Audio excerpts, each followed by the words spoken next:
अस्सलाम वालेकुम dear student. आज हम फिजिक्स का टॉपिक सिंपल हार्मोनिक मोशन जो कि चैप्टर नंबर 10 है हम स्टार्ट करने जा रहे हैं। इससे पहले 9th क्लास हम पढ़ चुके हैं। आज हमारा पहला चैप्टर जो कि हम स्टार्ट करने जा रहे हैं सिंपल हार्मोनिक मोशन के नाम से है। वैसे अगर तरतीब से देखा जाए तो ये हमारा चैप्टर नंबर 10 है।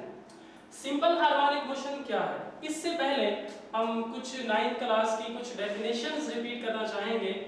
9th क्लास में हमने एक डेफिनेशन पढ़ी थी वाइब्रेटरी मोशन। वाइब्रेटरी मोशन आपको याद होगा कि किसी भी जिस्म की ऐसी मोशन जिसमें वो जिस्म अपनी मेन पोजीशन के इर्द गिर्द अपनी हरकत को दोहराता है। तो सिंपल हार्मोनिक मोशन में भी हम वही पढ़ने वाले हैं। यहाँ पर थोड़ा सा उसका नाम हम चेंज पढ़ेंगे। यहाँ पर हम बात करेंगे वाइब्रेटरी मोशन की जगह पर ऑसिलेटरी मोशन। ये कोई नई चीज नहीं है, ये हमारे वही वाइब्रेटरी मोशन है जो हम 9th क्लास में पढ़ चुके हैं। तो डेफिनेशन की तरफ हम आते हैं। सिंपल हार्मोनिक मोशन क्या है, सबसे पहले इसको रीड कर लेते हैं। अ वाइब्रेटरी मोशन, अब देखिए डिफाइन में पहले बात हुई है वाइब्रेटरी मोशन की। सिंपल हार्मोनिक मोशन एक वाइब्रेटरी मोशन है जिसमें कोई भी जिस्म अपनी मेन पोजीशन के इर्द गिर्द अपनी हरकत को दोहराता है, रिपीट करता है और उसकी डायरेक्शन हमेशा टुवर्ड्स इट्स मेन पोजीशन होती है। A vibratory motion in which net force or acceleration is directly proportional to the displacement from the mean position। कि किसी भी जिस्म पर जब कोई फोर्स अप्लाई होती है तो जिस्म में मूवमेंट आती है, हरकत आती है। अब इसमें कंडीशन क्या है कि यहाँ पर जिस्म वाइब्रेटरी मोशन कर रहा है, जब उस पर फोर्स अप्लाई होती है उसकी वजह से उसमें एक्सेलरेशन भी पैदा होता है। तो पैदाशुदा एक्सेलरेशन या फोर्स वो डायरेक्टली प्रोपोर्शनल है किसके, जो डिस्प्लेसमेंट पैदा होता है, जो डिस्प्लेसमेंट पैदा होता है फ्रॉम द मेन पोजीशन से, और इसकी direction and is always directed towards the main position, और इसकी डायरेक्शन हमेशा मेन पोजीशन की तरफ होती है। इसको हम सिंपल हार्मोनिक मोशन कहते हैं। मैथमेटिकली इसका फार्मूला है A is directly proportional to minus x। तो इस सिंपल हार्मोनिक मोशन को हम फिगर्स की मदद से एक्सप्लेन करते हैं। हमने एक एग्जांपल ली है जिसमें हमारे पास एक स्प्रिंग है और उसके साथ एक मास जो है वो अटैच्ड है और ये अपनी मेन पोजीशन O पर मौजूद है और इस वक्त ये जिस्म हरकत में नहीं है, हरकत नहीं कर रहा। मतलब अगर ये हरकत नहीं कर रहा तो इसका डिस्प्लेसमेंट 0 होगा, इस पर अप्लाई होने वाली फोर्स 0 होगी। क्या इस पर जो फोर्सेस हैं कोई अप्लाई कर रही हैं? जी कर रही हैं। कौन सी? एक इस पर ग्रेविटेशनल फोर्स एक्ट कर रही है, जमीन की ग्रेविटेशनल फोर्स अमल कर रही है। दूसरी, ये जो टेबल, जिस टेबल के ऊपर ये सिस्टम पड़ा हुआ है वो उसको रिएक्शन की फोर्स मुहैया कर रहा है जिसकी वजह से वो जिस्म अपनी जगह पर पड़ा हुआ है, वो हरकत में नहीं है। अब अगर हरकत में नहीं है तो उसका कवर डिस्प्लेसमेंट क्या होगा? 0 होगा और उस पर फोर्स भी अब क्या है? नेट फोर्स 0 है। अब नेट फोर्स क्या है ये भी हम पिछली क्लास में बेटा पढ़ चुके हैं कि net force resultant of all the forces acting on a body. किसी भी जिस्म पर अमल करने वाली तमाम फोर्सेस का मजमुआ अगर 0 है तो उसे हम कहते हैं नेट फोर्स। तो इस जिस्म पर अमल करने वाली तमाम नेट फोर्सेस क्या हैं? 0 है। अगर फोर्स 0 है एक्सेलरेशन भी क्या होगा? 0 होगा और उस जिस्म का कवर डिस्प्लेसमेंट भी 0 होगा। फिर हम क्या करते हैं, इस जिस्म को यहां से पकड़कर स्ट्रेच आउट करते हैं बाहर की तरफ। अब बाहर की तरफ हमने इस पर फोर्स अप्लाई की, किधर से? बैरूनी। कौन सी? एक्सटर्नल। ये हमारी हो गई एक्सटर्नल फोर्स। अब जब ये एक्सटर्नल फोर्स हमने इस पर लगाई तो जिस्म क्या हुआ? उस तरफ मूव किया, उसने कुछ डिस्प्लेसमेंट कवर किया। यहां से O से A तक डिस्प्लेसमेंट क्या किया? कवर्ड किया। तो जब उसने डिस्प्लेसमेंट कवर्ड किया स्प्रिंग क्या हुआ? स्ट्रेच्ड हुआ, उसमें खिंचाव आ गया। अब हमने इस पर एक्सटर्नल फोर्स लगाई, इसको खींच लिया, इसमें स्ट्रेच्ड हुआ। अब स्प्रिंग क्या चाहता है? स्प्रिंग ये चाहता है कि मुझे यहां से रिलीज किया जाए, मैं अपनी मेन पोजीशन पर वापस चला जाऊं। लेकिन हमने इसे यहाँ से पकड़ा हुआ है, स्ट्रेच आउट किया हुआ है, जिस्म की लंबाई जो स्प्रिंग है वो बढ़ चुकी है। अब इस स्प्रिंग में एक फोर्स पैदा हुई है, कौन सी? Restoring force. रीस्टोरिंग फोर्स, ये रीस्टोरिंग फोर्स को डिटेल के साथ हम नेक्स्ट डिस्कस करेंगे। रीस्टोरिंग फोर्स क्या होती है? रीस्टोरिंग फोर्स ये है कि वो किसी भी जिस्म को पुश करती है या पुल करती है टुवर्ड्स इट्स मीन पोजीशन, अपनी मीन पोजीशन की तरफ वापस लाने के लिए उसे पुश करती है या पुल करती है। तो इस स्प्रिंग के अंदर पैदा हुई रीस्टोरिंग फोर्स जो ये चाहती है कि मैं इस जिस्म को मीन पोजीशन पर वापस ले जाऊं, जो हमने इसमें बात की थी कि vibratory motion in which net force और acceleration is directly proportional to the displacement from the mean position, वो उसे मीन पोजीशन पर वापस लाना चाहती है। तो जो ही हम इसे रिलीज करते हैं, जिस्म वापस आता है किस तरफ? अपनी मीन पोजीशन की तरफ। किसकी वजह से?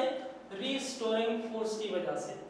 अब रीस्टोरिंग फोर्स की वजह से जब वो पीछे आता है, ओ पॉइंट जो कि उसका घर है, उसकी मीन पोजीशन है, वहां पर रुक नहीं पाता। क्यों?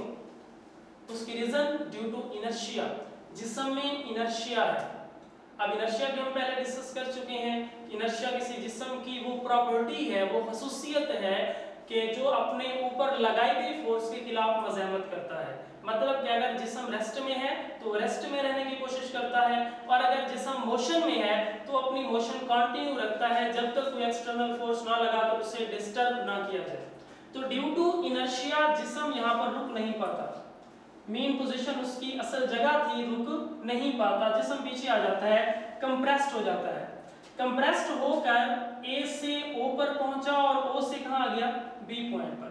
जब बी पर पहुंचा फिर उसका डिस्प्लेसमेंट मैक्सिमम, और ओ से ए बी डिस्प्लेसमेंट क्या था? मैक्सिमम था।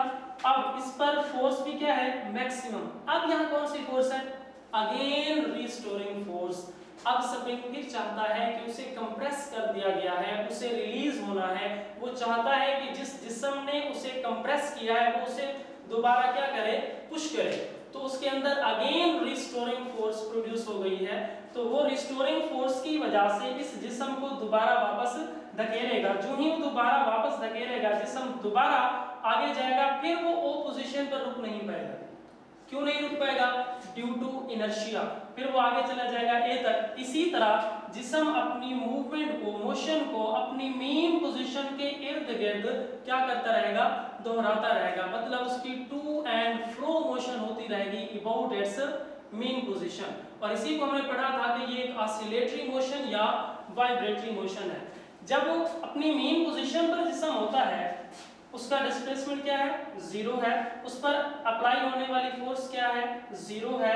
एक्सेलरेशन भी क्या है? जीरो है। क्यों? जिस्म किस में था? रेस्ट में था।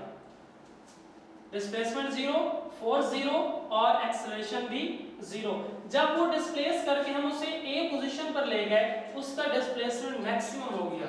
जितना ज्यादा से ज्यादा फासला वो कवर कर सकता था हो गया डिस्प्लेसमेंट मैक्सिमम, और जो फोर्स है वो भी मैक्सिमम, फोर्स भी मैक्सिमम और एक्सेलरेशन भी मैक्सिमम। इसी तरह जब जिस्म ए से ओ और बी पर वापस आता है, बिल्कुल ए वाली कंडीशन अगेन बनती है कि डिस्प्लेसमेंट मैक्सिमम, फोर्स भी मैक्सिमम और वेलोसिटी भी मैक्सिमम। इसके अलावा बेटा हमने बात की है कि mathematically acceleration is directly proportional to minus x. यहाँ पर ये जो माइनस है ये किसको ज़ाहिर कर रहा है? माइनस ज़ाहिर कर रहा है कि इस motion is directed towards it's mean position. और इसके अलावा ये ज़ाहिर कर रहा है रीस्टोरिंग फोर्स को, क्योंकि रीस्टोरिंग फोर्स हमेशा से उस जिस्म की मोशन के अपोजिट है। अब देखें, जिस्म इधर जा रहा है, जिस्म इधर जा रहा है, स्प्रिंग क्या चाह रहा है कि मैं उसे पीछे खींच लूं, उसकी डायरेक्शन अपोजिट हुई। इसी तरह अगर हम इस जगह पर आते हैं, अब स्प्रिंग किधर जा रहा है? जिस्म किधर जा रहा है? इस तरफ। अब स्प्रिंग क्या चाह रहा है कि इधर ही आ जाए? नहीं, वो चाह रहा है कि मैं इसको दोबारा अपने आप को रिलैक्स करूं और इसको क्या करूं? पुश कर दूं। वो इस तरफ इसे मूव करने की कोशिश कर रहा है। तो रीस्टोरिंग फोर्स ऑब्जेक्ट की मोशन के अपोजिट है, इसलिए यहाँ पर कवर डिस्प्लेसमेंट के साथ साइन जो है वो क्या है? माइनस का है। ये शो कर रहा है it is directed towards it's main position, और मोशन जो ऑब्जेक्ट की है उसके ये क्या है, अपोजिट डायरेक्शन में है। तो जिसम बार बार अपनी मोशन दोहराने के बाद थोड़ा थोड़ा उसकी जो हरकत है वो क्या होती रहती है, कम होती रहती है, और आखिरकार अपनी जगह पर वापस आ जाता है। ऐसा क्यों होता है, वो क्यों वापस रुक रहा है, ड्यू टू फ्रिक्शन। और फ्रिक्शन के बारे में भी आप जानते हैं कि वो फोर्स जो दो सतहों के माबैन, दो अजसाम के माबैन जो उनकी मोशन है उनके खिलाफ मज़ाहमत पैदा करती है, वो फोर्स। अब ये जिस्म जो है टेबल के ऊपर पड़ा हुआ है, टेबल स्मूथ है, फ्रिक्शन लेस है, लेकिन फिर भी फ्रिक्शन प्रोड्यूस हो रही है due to gravity and friction. ये क्या हो रहा है, ऐसा ऐसा इसकी मोशन कम होती जा रही है। मोशन कम होते होते आखिरकार ये अपनी जो उसकी ओरिजिनल जगह है, उसकी पोजीशन है, मेन पोजीशन, जिसम वहां पर वापस आ जाता है। तो यहाँ पर हमने तीन चीजों को डिस्कस किया है। इन तीन चीजों को, x मैक्सिमम, b पॉइंट पर डिस्प्लेसमेंट यहाँ भी मैक्सिमम होगा, a पॉइंट पर भी मैक्सिमम होगा, और जो फोर्स है वो b पॉइंट पर भी मैक्सिमम, a पॉइंट पर भी मैक्सिमम। इसके अलावा जो वेलोसिटी है वो b पॉइंट पर भी जीरो, और इसी तरह यहाँ जो एक्सेलरेशन है वो a पॉइंट पर क्या होगा, मैक्सिमम, और वेलोसिटी यहाँ क्या होगी, जीरो होगी। तो ये थी थोड़ा सा इंट्रोडक्शन था सिंपल हार्मोनिक मोशन का, और इससे रिलेटेड मजीद एग्जांपल्स भी हम पढ़ेंगे, डिस्कस करेंगे। और इससे रिलेटेड कुछ और एग्जांपल्स भी हैं, जिस तरह एक जिस्म मास अटैच स्प्रिंग है, इसके अलावा बाल और बोन सिस्टम है, और इसके अलावा सिंपल पेंडुलम है, वो भी उनकी जो मोशन है वो भी वाइब्रेटरी मोशन है। और जो भी जिस्म वाइब्रेटरी मोशन करता है, अपनी हरकत को अपने मेन पोजीशन के इर्द गिर्द दोहराता है, उसको हम सिंपल हार्मोनिक मोशन कहते हैं। उम्मीद है आपको समझ आया होगा। इंशाल्लाह ये हमारा पहला लेक्चर है, नेक्स्ट लेक्चर में जल्द मिलेंगे। अल्लाह हाफ़िज़।